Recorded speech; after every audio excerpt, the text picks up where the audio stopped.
où toute ma vie va être calme, tranquille. Pour eux, c'était comme, la solution serait de trouver un homme dans leur vie. Amen. C'est vrai que tu auras une vie assez stable, mais tes péchés sont là. Rien ne va être effacé. L'homme que tu vas trouver ou la femme que tu vas trouver dans ta vie ne sera pas la solution à ce que tu cherches. Amen. Et cette femme était à la recherche de quelque chose. Elle avait soif de quelque chose. C'est pourquoi elle multipliait les maris. Si le premier était bon, je ne pensais pas qu'elle allait passer au deuxième, ni au troisième, ni au quatrième, ni au cinquième, et même aller même avoir un qui n'est pas à l'aise. Donc elle partage avec quelqu'un. Amen. C'est parce qu'elle était à la recherche de quelque chose. Et je crois que si nous sommes assis ici, nous sommes à la recherche de quelque chose. Alléluia. Et je sais que la solution se trouve ici. Amen. Vous savez, en tant que chrétien, notre espoir doit être placé dans le Saint-Esprit. Voilà ce qui manque aux églises. Voilà ce qui manque, n'est-ce pas, dans un lieu religieux. Le Saint-Esprit. Souvent, c'est un peu comme prière. Ouh, Saint-Esprit. C'est quoi, il va quelque chose de... Non. Le Seigneur ne veut pas que les choses soient trop compliquées pour nous. Amen. En hébreu, il y a une vie dans nous. Oui, il y a une soif. Peut-être à la recherche du bonheur. Peut-être quelqu'un, n'est-ce pas, est dans une addiction, comme cette femme. Peut-être c'est l'alcool. Peut-être c'est la drogue. Peut-être c'est le sexe. Peut-être c'est une paix intérieure. Mais vous savez quoi? La solution, c'est de recevoir le Saint-Esprit. Vous savez, quand tu as le Saint-Esprit, tu as déjà un élément puissant qui peut te sortir, n'est-ce pas, de toute addiction. Amen. C'est pourquoi le Seigneur, il dit que si je te donne cette eau, qu'est-ce qui va arriver?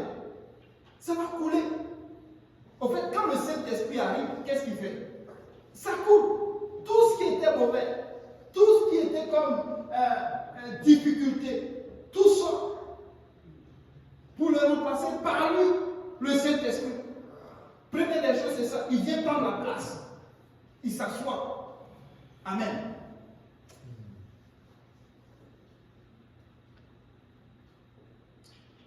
Dans 1 Corinthiens, chapitre 6, verset 19 à 20.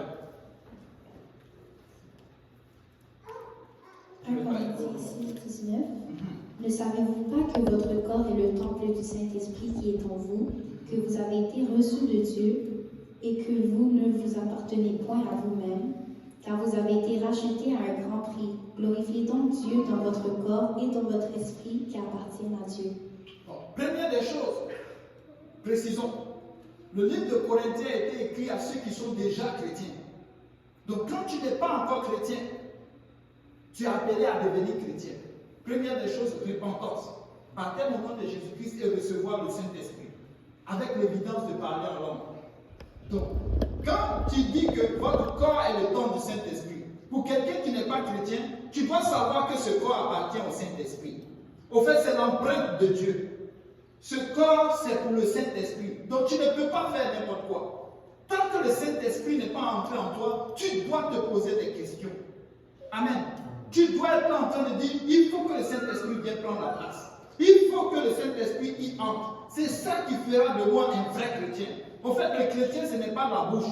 Ce n'est pas dire que je suis chrétien.